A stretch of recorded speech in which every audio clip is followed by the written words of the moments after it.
Bom dia a todos. Nós vamos iniciar, então, a reunião da disciplina de nefrologia aqui do Hospital do Rim, da Fundação Oswaldo Ramos, da Escola Pós-Medicina.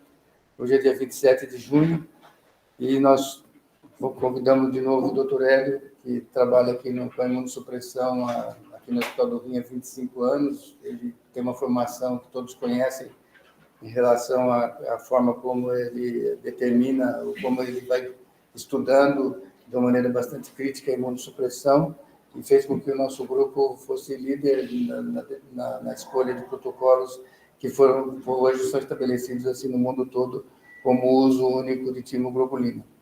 O Hélio é professor afiliado aqui da disciplina de nefrologia da escola, foi graduado em 1984, fez mestrado e doutorado aqui na escola, depois ficou em Stanford por 4 anos junto com o professor Randy Morris. Ele tem, o artigo mais citado dele tem mais de 2.000 citações, ele tem um fator H de 53, é um fator H extremamente alto. Hélio, obrigado aí mais uma vez. Essa apresentação vai ficar disponível no YouTube, por isso que eu estou falando a data, que é 27 de julho de 2023, e a hora que alguém for ver daqui 100 anos, vai saber qual é a data. Vai ser a mesma coisa, a mesma discussão, talvez as mesmas drogas. Espero que não. Bom dia.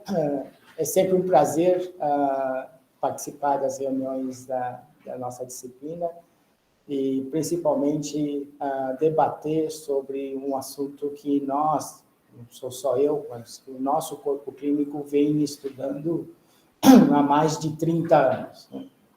A minha ideia aqui é dividir com vocês os regimes atuais, mas, basicamente, eu vou começar com a nossa estatística mais recente. Então, vocês podem olhar nesse gráfico, nós temos o número de transplantes desde 2007 até 2021, um número considerável, e as taxas de rejeição em cada ano, né? Girando aí em torno de 7% a 8%. Um registro que nós mantemos aqui praticamente mensalmente, que é coordenado pelo Wesley, do nosso registro de dados. E a pergunta que todos vão fazer é como nós atingimos esses resultados. E, para isso, eu vou fazer um paralelo com esta série. Muitos de vocês não devem conhecer. Essa série é da década de 60 e chamava Túnel do Tempo, né? Onde 2 agentes eram transportados no tempo, né? Só que eles não poderiam interferir na história natural dos eventos, né? E é o que eu vou tentar fazer aqui, não interferir no que aconteceu. Nós observamos, se nós compararmos a década de 70 com os anos 2020, uma redução da ordem, uma magnitude muito grande na redução da incidência de rejeição aguda. Mais de 70% na década de 70, em torno de 60% quando eu me associei ao grupo de transplante, e atualmente nós temos esse número abaixo de 10%. E 3 fatores principais são os decisivos para essa redução: a combinação de drogas imunossupressoras, a compatibilidade HLA e a seleção imunológica do receptor. Esse é o arsenal terapêutico que nós temos hoje. Como nós estávamos discutindo, é extremamente difícil individualizar tratamentos com esse arsenal restrito. Até porque nós temos a possibilidade só de 2 drogas para fazer a indução, os anticorpos contra o receptor interleucina 2 ou os anticorpos policlonais. Nós temos 2 drogas aqui que nós escolhemos, uma ou outra, ciclosporina ou tacrolimo. Tacrolimo tem mais aceitação por ter um índice terapêutico melhor função renal e, eventualmente, até nos estudos, maior eficácia para prevenir a rejeição. Nós temos 3 drogas que nós chamamos de coadjuvantes, azatirprina, miclofenolato e os inibidores de mTOR, sirolimo e verolimo, e nós podemos utilizar essas combinações com ou sem a prednisona. Como nós começamos? Tempos atrás, 25 anos atrás, nós selecionávamos os nossos pacientes pela prova cruzada por citotoxicidade dependente de célula. E nós estratificávamos risco de rejeição baseado nesse painel de anticorpos anti-HLA, que determinava uma sensibilização prévia do receptor contra aquele órgão. E o número atribuído de risco era 50%. Pacientes com mais que 50% de anticorpos contra esse painel eram considerados de maior risco para a rejeição. Então, era assim, inicialmente, os pacientes eram divididos. Atualmente, essa avaliação ganhou uma sofisticação muito grande. Hoje, ao invés dessa citotoxicidade dependente de célula, nós utilizamos citometria de fluxo. Ela é extremamente mais sensível para detectar a presença de anticorpos contra antígenos do doador. Além disso, nós excluímos pacientes com anticorpo doador específico, ou seja, DSA. São anticorpos contra 3 grupos, 3 antígenos do sistema HLA, A, B e DE, com uma intensidade de luminescência lá de 1500, que é arbitrária. Ela não tem uma correlação linear com o título de anticorpo, mas ela se mostra bastante fidedigna para diminuir o risco de rejeição. Além disso, nós temos um benefício da nossa lista de espera, que é grande, tem mais de 10 mil pacientes, onde nós podemos alocar pelo menos 80% dos transplantes para pacientes sem incompatibilidade no locus DR. Presumidamente, o locus talvez mais importante aí em termos de associação com sobrevida em longo prazo. Isso fez com que nossa avaliação de risco mudasse, e hoje nós estabelecemos que maior risco de rejeição e perda é acima de 80%. E nós podemos até discutir isso, se isso ainda se sustenta na prática atual. Então, nós estamos descartando pacientes que têm incompatibilidades com risco de rejeição e perda maior.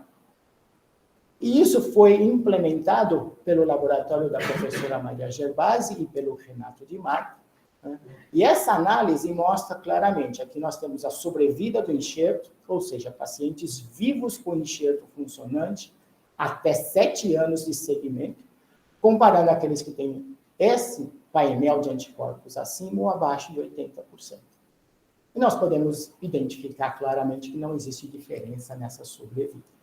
Essa foi a fonte que fez com que nós mudássemos essa estratégia de seleção. E, curiosamente, esses dados eles foram confirmados mais recentemente por um grupo nos Estados Unidos.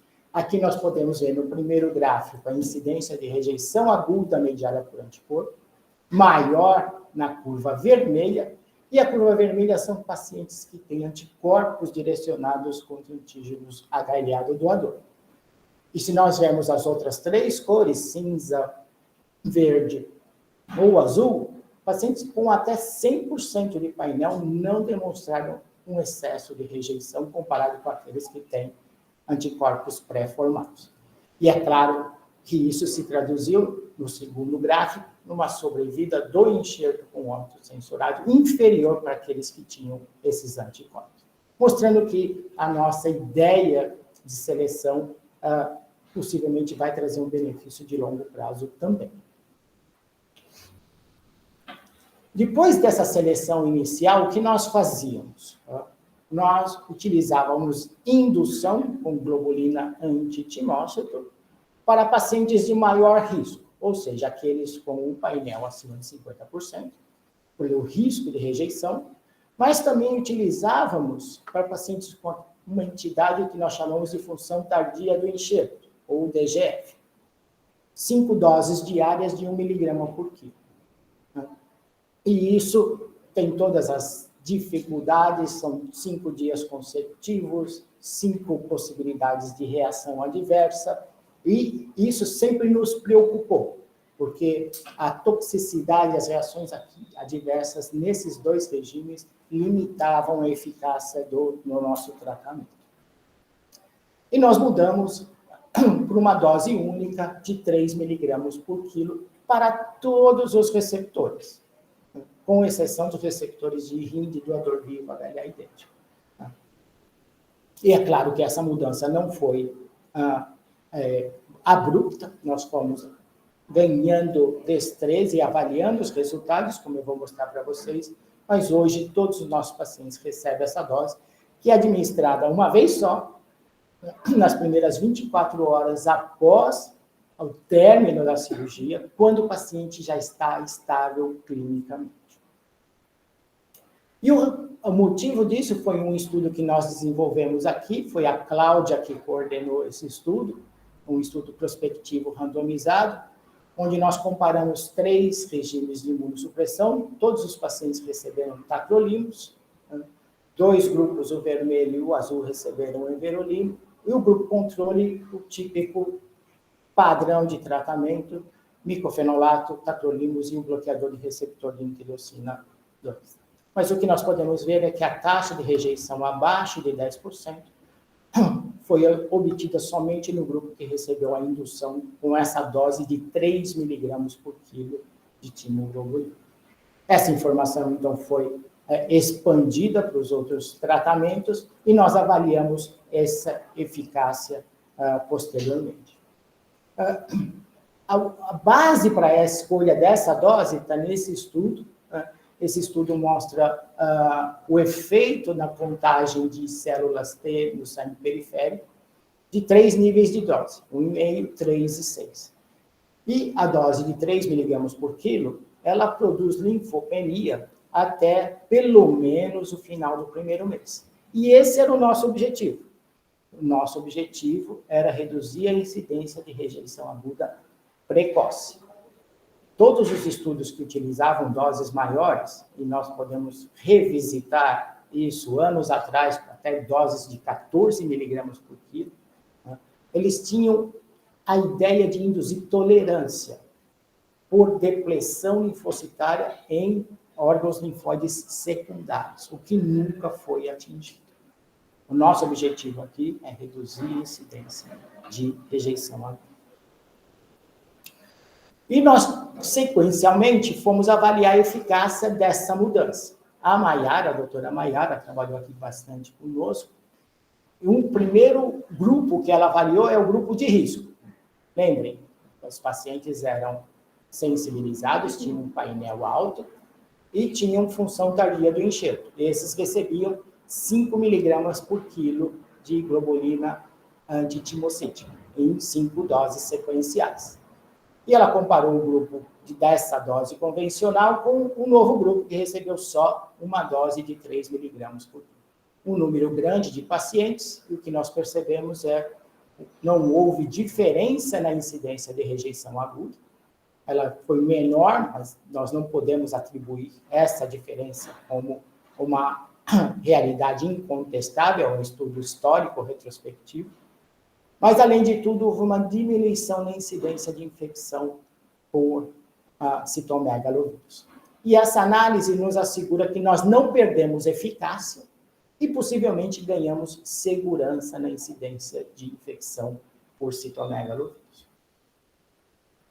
A doutora Camila olhou também no outro grupo de risco maior, que são os pacientes que receberam o segundo transplante.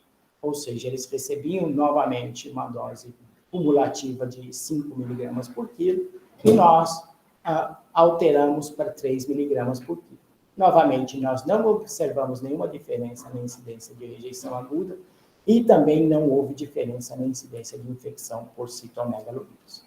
Ou seja, reduzir de 5 para 3, numa população de maior risco, nós não perdemos eficácia terapêutica. O interessante foi no grupo de baixo risco, ou seja, os pacientes pouco sensibilizados, né, e que não desenvolviam função tardia do enxerto.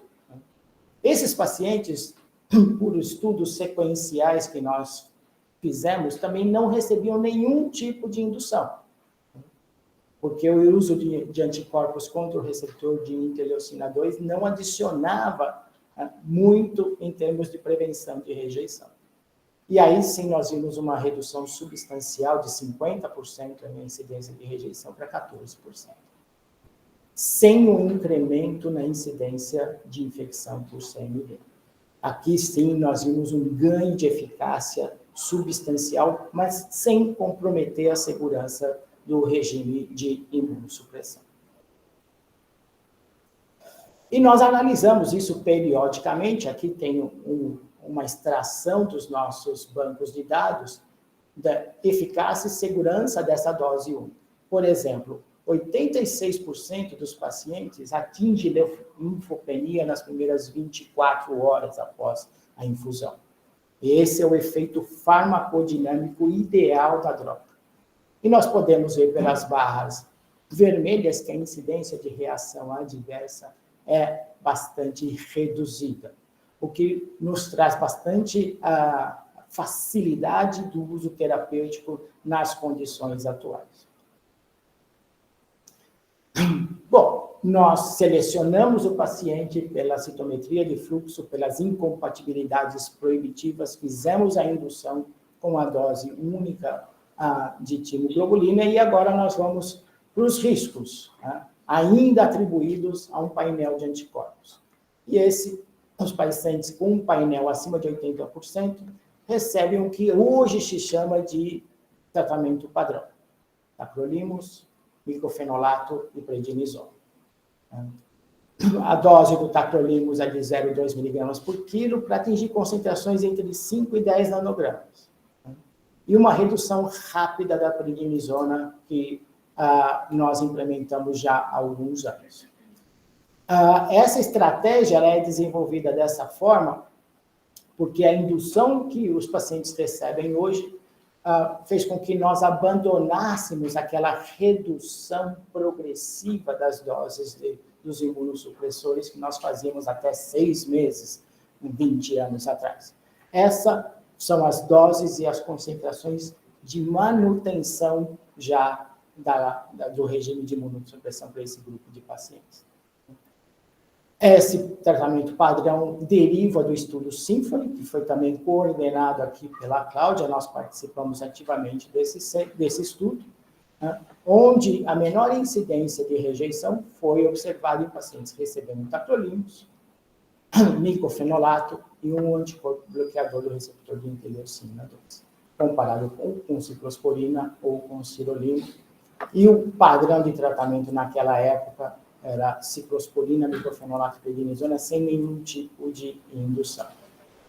Esse é o regime considerado padrão hoje em dia no mundo inteiro, contra o qual novas terapias devem ser comparadas e desenvolvidas. Mas o padrão de tratamento tem uma vantagem, claro, a eficácia máxima para a prevenção da rejeição aguda. Mas tem uma série de desvantagens, principalmente na população brasileira. E a doutora Lumi Harimoto, uma farmacêutica aqui do nosso grupo, estudou essas desvantagens e ressaltou a baixa tolerabilidade oral do micofenolato, reações adversas gastrointestinais e infecção viral, principalmente infecção por citomegalovírus, por poliomavírus e por herpes simples. Então, apesar de ser uma droga com uma eficácia máxima, alguns pacientes não toleram esse regime e precisam de opções de tratamento, como nós estamos discutindo, uma tendência para tentar individualizar regimes de imunossupressão. Um outro grupo, que é de baixo risco em termos de rejeição, mas que recebe um órgão de qualidade limítrofe, que é o receptor de rim de doador expandido, também recebe basicamente a mesma combinação de drogas. Só que a dose inicial do tacrolimus é mais baixa, para evitar nefrotoxicidade inicial nesse grupo. Mas veja bem que as concentrações almejadas não são diferentes do tratamento padrão. E o porquê que nós também escolhemos essa combinação nesse grupo de pacientes? Isso deriva de vários estudos analisando a função tardia do enxerto Esse é um estudo multicêntrico internacional liderado pela doutora Tainá, onde mostra claramente que a incidência de rejeição aguda de 21% em pacientes com função tardia do enxerto, contra 9% em pacientes que não desenvolvem a função tardia do enxerto. Um registro multicêntrico nacional. E nós podemos ver aqui que a incidência de rejeição aguda ela aumenta progressivamente se aumentarmos a duração da função tardia do enxerto, ou seja, o número de dias que o paciente persiste necessitando de diálise. Então, foi por isso que nesse grupo de pacientes, nós ainda optamos por utilizar a micofenolato, que tem eficácia máxima para a prevenção da rejeição. O terceiro grupo é o grupo de baixo risco, pelo menos pela nossa métrica atual, painel baixo, que recebe um rim de doador padrão, doador ideal, ele pode ser vivo ou falecido, e esse grupo recebe tacrolimus, azathioprina e prednisona, nas doses muito semelhantes aos outros dois regimes, pelo menos em termos do tacrolimus. Por que nós continuamos a usar essa estratégia? Aqui nós temos um registro americano, mostrando que o regime com tacrolimus e asa não é inferior ao tacrolimus em micofenolato para receptores de rim doador falecido e também não é inferior quando utilizado em receptores de rim doador vivo. Né? É claro que isso é uma análise de registro, de banco de dados. Existe um viés de indicação, possivelmente os pacientes de menor risco receberam azathioprina, os pacientes de maior risco receberam micofenolato. Mas, independente dessa crítica, isso mostra claramente que esse é um regime que pode ser aplicado a um grupo significativo de pacientes, seja como indicação inicial ou como alternativa de tratamento. A doutora Marina fez uma avaliação extensa e comparado com o micofenolato, mostrou que a eficácia para a prevenção da rejeição aguda foi comparável. Existe, como o doutor Medina salientou na introdução, uma facilidade posológica de administração única diária, e a segurança em longo prazo é amplamente conhecida. Mas nós temos algumas desvantagens, né? Os pacientes com lesão de pele ou neoplasias de pele, toxicidade para a medula óssea, hepatopatia é uma contraindicação relativa e parece que esses pacientes têm uma propensão maior para a infecção pelo HPV. E o último grupo é o grupo dos inibidores da mTOR.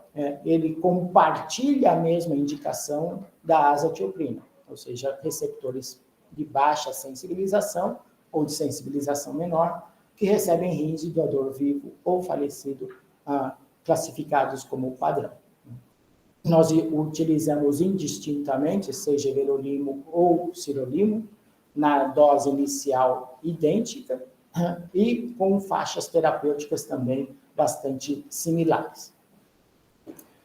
E esse resultado foi confirmado, na verdade nós fizemos inúmeros estudos, mas foi confirmado recentemente, também no estudo que a Cláudia coordenou, que nosso centro participou também ativamente, que é o estudo Transform, o maior estudo realizado em receptores de transplante renal, mais de 1.000 pacientes em cada braço do estudo. A única diferença é um grupo em roxo recebeu everolimo e outro em laranja ou amarelo recebeu micofenolato. E nós podemos ver que o desfecho aqui é um desfecho combinado, rejeição ou função reduzida no final de 12 meses. São os dois, as duas variáveis talvez mais decisivas em prognóstico em longo prazo, e não houve diferença entre os dois grupos. E dá para a gente perceber aqui que nós temos um número de investigações nessa área bastante extenso. Né? Nós demonstramos que a eficácia para a prevenção da rejeição aguda é comparável à do micofenolato. Existe preservação da função renal em curto e em longo prazo, existem vantagens na redução da incidência de infecção por CMV, Existem vantagens quando nós não temos alternativas para manusear pacientes com neoplasia de pele de mau prognóstico. Tá? Esses estudos, a doutora Cláudia, a doutora Marina, a doutora Giovana Basso, a doutora Laila Viana, o doutor Klaus, a doutora Juliana Tornato e a doutora Marina Rezende, todos participaram desses estudos em diferentes áreas de investigação. Os dois principais resultados que nós temos são associados com a infecção por CMV. Aqui no primeiro gráfico, a prevenção do primeiro episódio, se nós compararmos pacientes recebendo micofenolato, 38% sem profilaxia farmacológica, 6% se o paciente receber inibidor de mTOR. Isso, atualmente, como salientei anteriormente, hoje nós nem fazemos tratamento preemptivo em pacientes que recebem inibidor de mTOR no primeiro mês pós-transplante. Mas um dado bastante recente é que esses pacientes podem ter recorrência, ou seja, tratar um primeiro evento e, semanas depois, recorrer ao evento de viremia, seja viremia ou doença. E na nossa incidência aqui, pacientes recebendo azatioprina ou prednisona, a incidência de recorrência é de 43%. Mas se eles são convertidos depois do tratamento com sucesso do primeiro episódio, nenhum deles recorre após essa conversão, confirmando amplamente o papel dessa classe terapêutica na prevenção da infecção por citomegalovírus. E nós temos o quadro final, que é o nosso protocolo de imunossupressão atual, para diferentes grupos e diferentes riscos, seja ele risco imunológico ou um risco de toxicidade ou de perda de função em curto ou longo prazo. 3 estratégias: compatibilidade HLA, a seleção do receptor e diferentes combinações de drogas imunossupressoras. Há outras indicações, por exemplo, o receptor de ring doador vivo HLA idêntico recebe tacrolimus, asa e prednisona sem indução. Nós estamos com uma pós-graduanda avaliando a eficácia desse regime e a impressão inicial é que nós não necessitamos fazer nenhuma adaptação nessa população. Para os regimes pediátricos, basicamente, eles seguem o mesmo protocolo dos riscos estratificados que eu mostrei para adultos.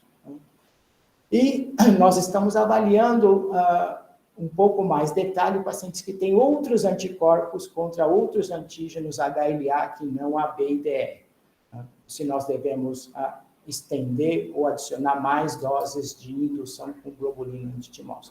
Mas isso nós estamos avaliando ainda. E o receptor de retransplante, ele tem que ser individualizado, porque nós temos que levar em consideração a causa da perda do primeiro transplante e a compatibilidade do novo transplante.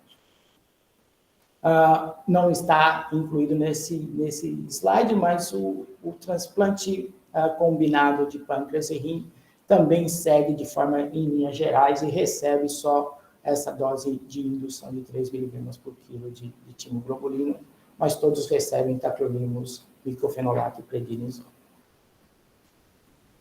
Reavaliando essas estratégias, aqui nós temos uma avaliação por classe terapêutica. Azatioprina em verde, micofenolato em amarelo e inibidor de TOR em azul. Nos anos que eu iniciei aqui a nossa discussão. E parece que a indicação da droga para aquele determinado grupo atinge a meta ou o sucesso terapêutico objetivado. Então, não existe nenhum viés de indicação da droga em si. E, finalmente, se nós dividirmos por tipo de doador vivo em azul, doador falecido padrão em verde e doador falecido de critério expandido em laranja, também parece que essa associação do regime com a indicação do tipo de doador mantém a eficácia terapêutica nos últimos 4 anos. Possivelmente, e esse é um gráfico que se discute repetidamente, que é a sobrevida do enxerto, ou seja, pacientes vivos com enxerto funcionante ao final do primeiro ano de transplante, 360 dias, e houve uma melhora de 20% aqui nesse resultado, desde a inauguração do Hospital do Rim até os dias de hoje. E, com certeza, essa estratégia teve uma participação decisiva, é claro que ela não foi a única, mas ela teve uma participação decisiva na melhora desses resultados. Mas existe um problema. A rejeição aguda ela não se limita aos primeiros 12 meses. E a doutora Carolina Rodrigues já tinha salientado nos nossos trabalhos a importância das rejeições tardias. E aqui tem um dado do grupo canadense que mostra que o número de rejeições cumulativos só aumenta com o tempo pós-transplante e que essas rejeições, sejam mediadas por célula T ou por anticorpos, têm um risco relativo de perda do enxerto da ordem de 3 a 5 vezes maior. Ou seja, o problema não está solucionado ao final dos primeiros 12 meses de transplante. E, possivelmente, uma das variáveis mais importantes está na dificuldade da aderência ao tratamento imunossupressor. Essa aqui é uma simulação de um paciente recebendo tacrolimus, uma dose fixa diária, onde tem dias em que a concentração está dentro do alvo terapêutico, essa faixa cinza, alguns dias ela está acima e alguns dias ela está abaixo. Essa variação intrapaciente ou diária, né, e o tempo que essa concentração fica dentro dessa faixa terapêutica são decisivos para o prognóstico do enxerto. E eles estão associados a maior incidência de rejeição aguda, maior formação de anticorpo anti-HLA-doador específico, um número maior de lesões histológicas inflamatórias e perda do enxerto. Então, claramente, existe uma deficiência na droga que é mais efetiva para a prevenção da rejeição. E isso nós estamos falando de pacientes aderentes. Os pacientes mal aderentes, essa problemática é muito mais importante. E só para ilustrar, esse é um dado do registro internacional de transplantes, com o qual nós participamos. Se nós pegarmos aqui um número substancial de receptores de transplante renal que atingiram em 3 anos, aqueles que tinham uma concentração abaixo de 4 nanogramas por ml de tacrolimus, tinha uma sobrevida nos 3 anos subsequentes claramente inferior comparado com todos os outros grupos. E o que se percebe é que não existe um ponto de corte superior. Mesmo pacientes com mais do que 9 nanogramas por ml têm uma sobrevida comparável às outras faixas terapêuticas. Também questionando aquele conceito anterior que nós tínhamos de que nefrotoxicidade crônica seria uma causa de perda substancial. Nós tratamos bem os episódios de rejeição aguda? Possivelmente não. Esse é um estudo multicêntrico francês, onde nós podemos ver que as rejeições agudas tratadas, 40% delas, os pacientes foram considerados como não respondedores. Ou seja, ou a biópsia não mostrou um resultado favorável, ou a função não apresentou um resultado favorável, ou o paciente desenvolveu um anticorpo contra o sistema HLA.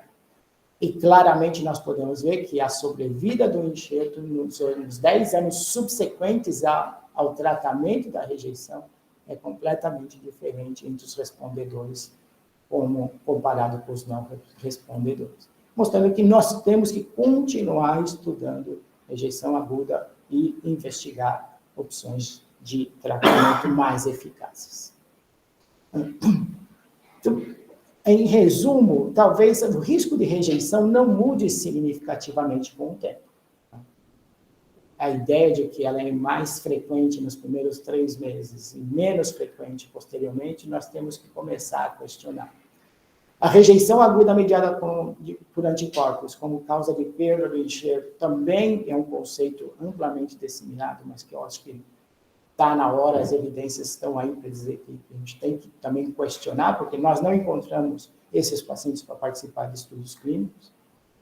A imunossupressão insuficiente talvez seja o maior problema, e a má aderência é responsável primária por essa imunossupressão insuficiente, e está associada aí, em estatística, com 36% de perda de enxerto. Mas os eventos adversos limitam o uso de doses eficazes, né? E ainda existe a dificuldade da indicação médica quando o médico acredita que pode fazer uma mudança que traga um benefício, e, na verdade, isso não acontece. Nefrotoxicidade, ela existe, nós não estamos questionando que ela não exista, mas como causa de perda, talvez o risco relativo seja muito pequeno. E, na verdade, a causa de perda ela é multifatorial. São causas adicionais, simultâneas e sequenciais. E, para aqueles pacientes que não têm rejeição em nenhum dos fenótipos que nós conhecemos, existe o viés da imortalidade. Quanto mais tempo de segmento, maior o risco de infecção e de neoplasia. O que nós temos de alternativas? Biológicos. E a grande vantagem dos biológicos é um efeito farmacodinâmico muito mais estável, por exemplo, do que o tacrolimus.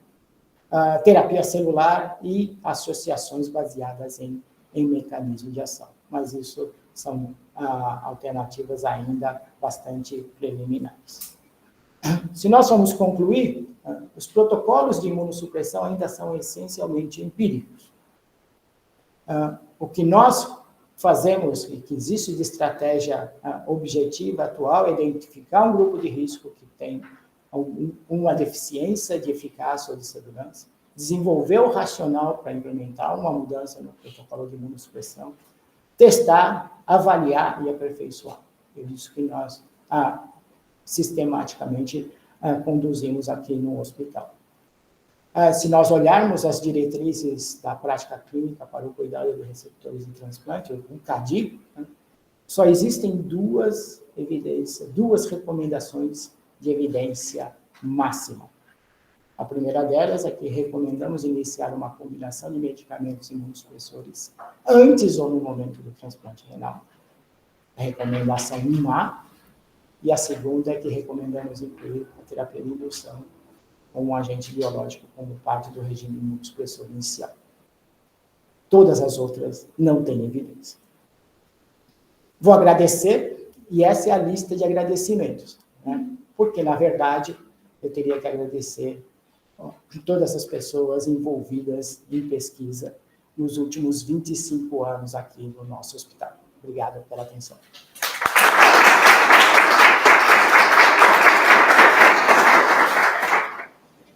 Bom, você mostrou que nos últimos 20 anos nós utilizamos as mesmas ferramentas e o resultado vem sendo cada vez melhor. Então, isso está dentro do conceito que nós começamos a aplicar aqui no Hospital do Rim, que é a produção em larga escala com repetição sistemática do mesmo processo, o que significa você utilizar as mesmas ferramentas e aprimorando as mesmas ferramentas e fazer com que a sobrevida do transplante, conforme você mostrou, saiu de 80% para 92% com o doador falecido. O doador vivo também ela aumentou bastante. Então, daquele intervalo onde a sobrevida poderia melhorar, esse 60% daquele intervalo nós conseguimos fazer com que, tanto com o doador vivo como com o doador falecido, ela melhorasse. E eu não vejo perspectiva, assim, nos próximos 10 anos, de alguma ferramenta nova. Eu sei que tem o Belatacept, que nós usamos, outros grupos utilizaram, mas ele continua numa prateleira paralela. Ele é utilizado circunstancialmente, assim. E não antecipo, assim, que nos próximos 10 anos nós vamos ter alguma ferramenta nova, nós vamos ter que continuar aprimorando essas ferramentas, a utilização dessas ferramentas que nós utilizamos hoje. Com o doador vivo, no ano 2021, dos 152 transplantes de doador vivo que nós fizemos, não teve nenhuma perda de enxerto, sobrevida de 100% em 151. Lógico que não é sempre isso, porque tem outros tipos de complicações. Tem outras que independem da imunossupressão. Então, isso foi uma coincidência, mas sempre está acima de 98% nos últimos anos.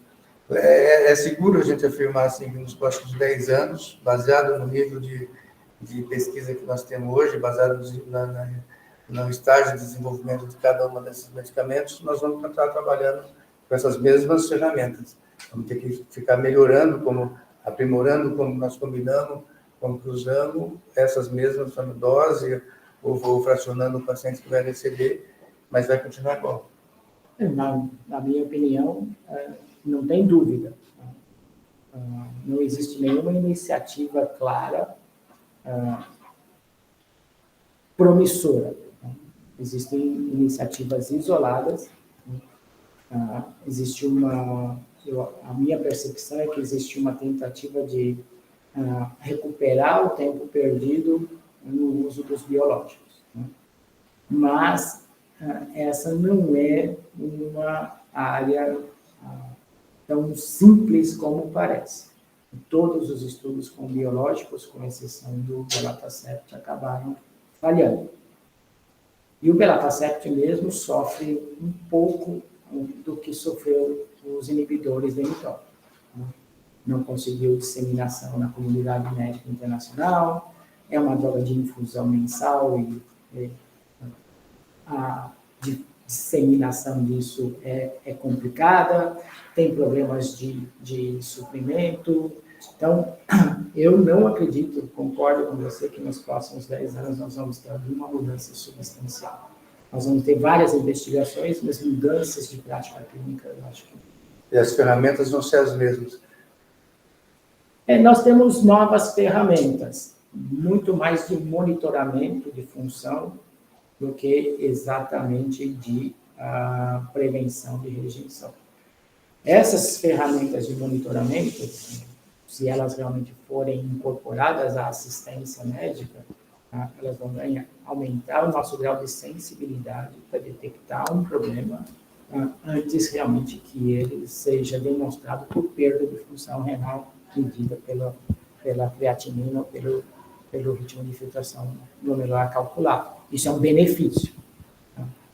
Mas tem um problema. Quanto mais precoce nós fazemos um diagnóstico, mais difícil é saber que diagnóstico é esse. E de desenhar um tratamento específico para esse grupo de pacientes.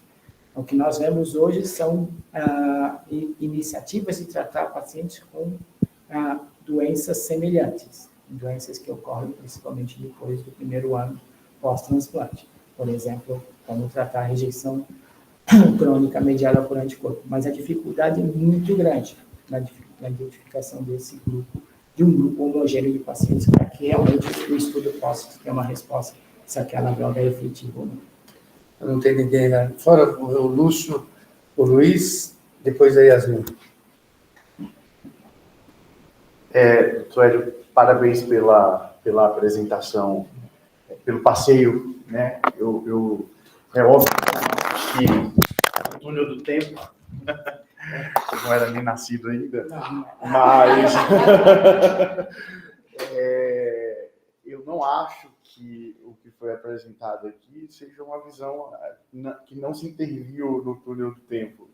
Há uma dezena de intervenções feitas pelo grupo, né, ao longo desse tempo, que são intervenções que padronizaram estratégias que são repetidas em outros grupos, em outros locais, com diversos princípios que poderiam ser resumidos num dos seus últimos slides, né, que é a identificação do risco, traçar o racional, testar, avaliar e aperfeiçoar. E é lógico que isso tem muito do seu trabalho à frente do grupo de pesquisa aqui, né? Você mostrou todas as pessoas que você ajudou a formar. Tem muito da visão do professor Medina, que nos incentiva bastante a não nos acostumarmos, né? A não nos acomodarmos. E por isso que eu fiz aquela pergunta provocativa sobre os 10% de rejeição, se está bom assim, né? Nós somos estimulados aqui dia a dia pelo Dr. Medina a termos uma postura desassossegada. E eu diria, na verdade, que é bastante impressionante como as soluções apresentadas são soluções relativamente simples de serem implementadas.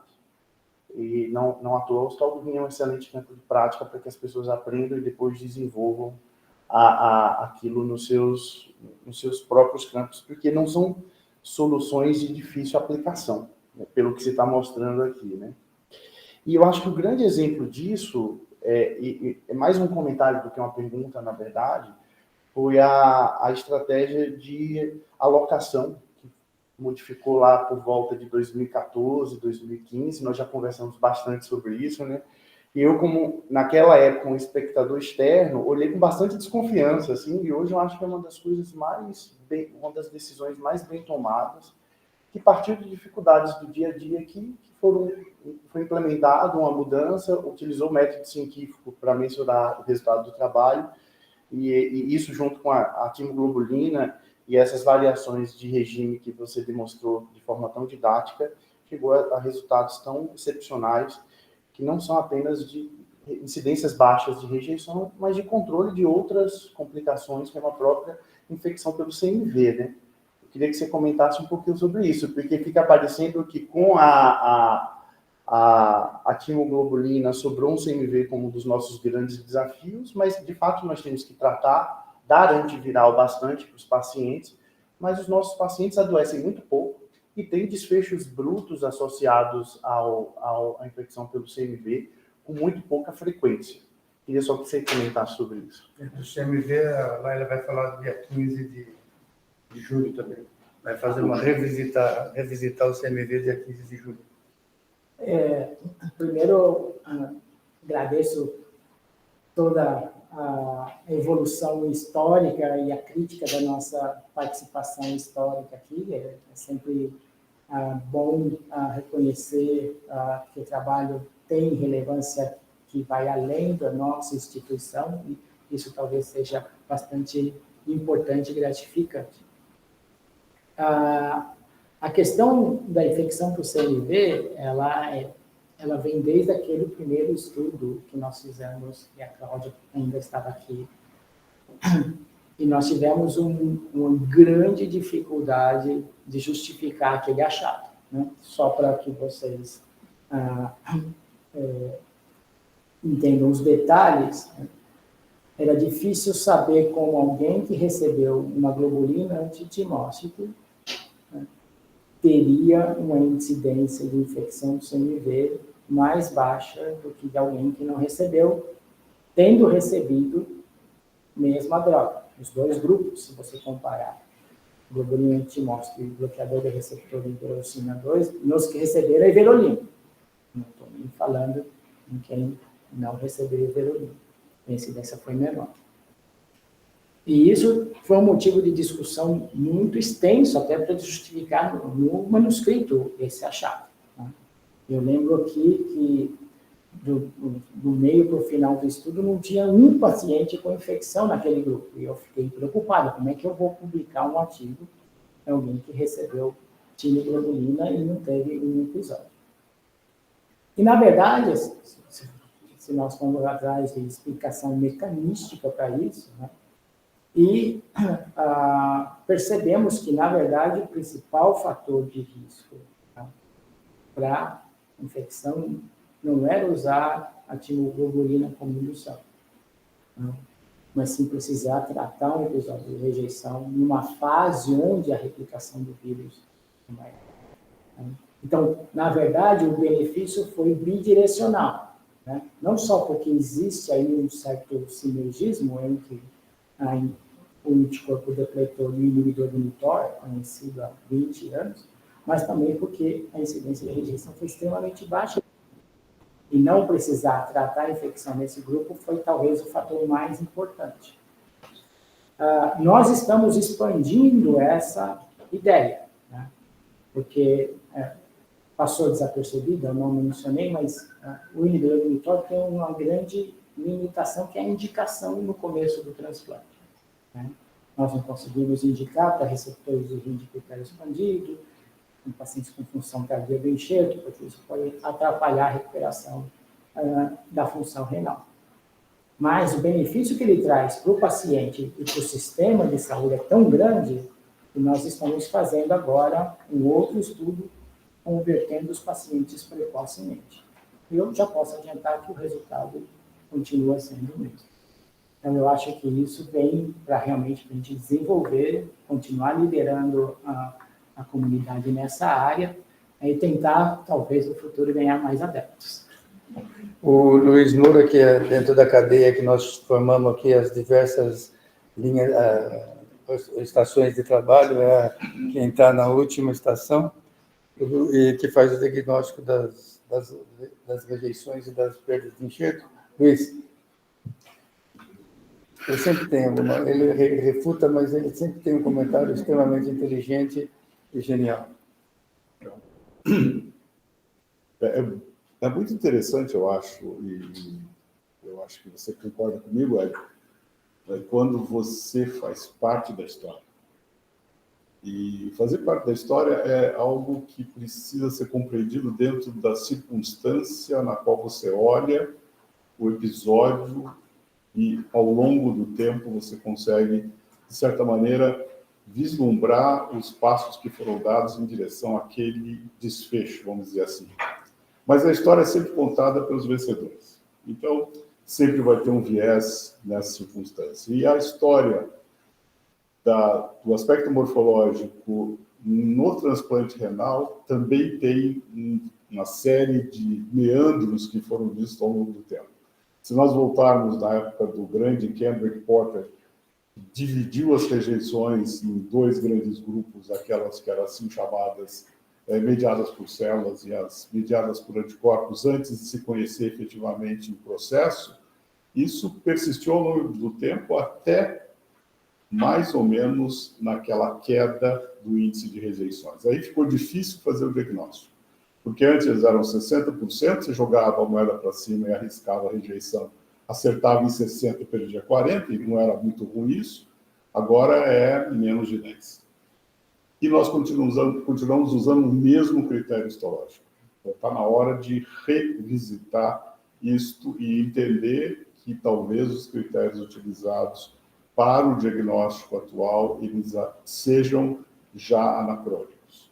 No sentido de que a nossa interpretação está baseada naqueles princípios antigos de infiltração celular ou de lesões relacionadas a algo que estaria associado a isso. De certa maneira, é enxergar além daquilo que o equipamento de ampliação de resolução visual, que é o microscópio, está nos fornecendo. Não estou dizendo que o microscópio vai ser aposentado amanhã ou nos próximos 10 anos, porque vocês ainda vão precisar de biópsia daqui a 10 anos, uma vez que nada vai mudar, segundo o Dr. Medina, tudo ficará como está dentro das devidas circunstâncias. Então, não vai precisar ainda fazer biópsia.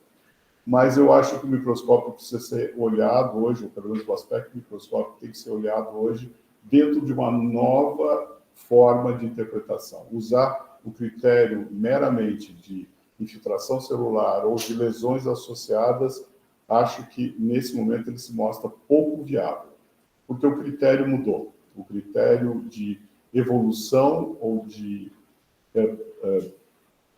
perspectiva mudou em relação àquilo que tinha no passado. Ver esse filme todo e tentar olhar para trás e tentar mudar a estratégia não é uma opção fácil, porque nós estamos impregnados do mesmo tipo de raciocínio durante os anos todos. Então é preciso que a gente reoxigene, a gente repense e que faça isso de uma forma muito mais objetiva e dinâmica do que simplesmente tentar aplicar os mesmos conceitos dentro do contexto atual. Em outras palavras, biópsia renal ainda é muito eficiente, biópsia renal ainda vai fornecer muitos dados lá para frente, mas ela precisa ser revisitada com outras formas de entender e interpretar o processo. Não sei se isso foi a seu critério, Medina, mas é o que me dava nesse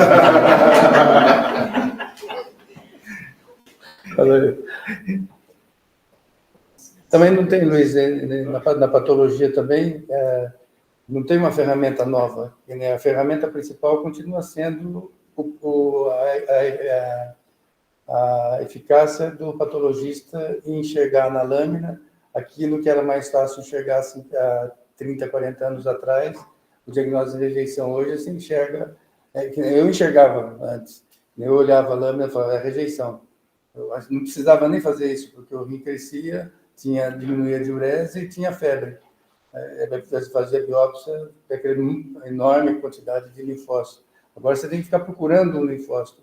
Então, o que mudou nesse período, o C4D acho que não ajudou muito, mas o que mudou nesse período é que a forma do patologista enxergar que também foi aprimorada. Ou ele teve que aprender a ver um linfócito só. É isso?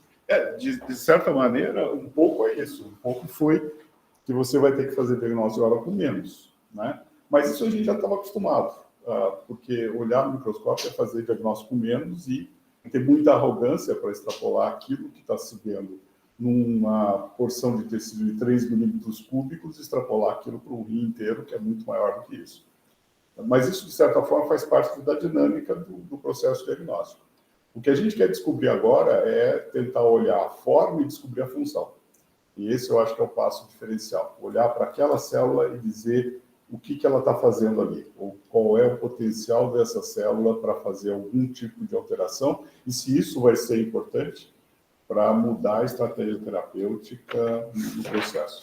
Acho que, no fim das contas, a gente aprendeu, meio que chegando no limite daquilo que é possível com a resolução do microscópio, mas nós estamos muito distantes de associar esse aspecto funcional, que eu acho que é o mais importante hoje. E a última pergunta é do Lauro. Na verdade,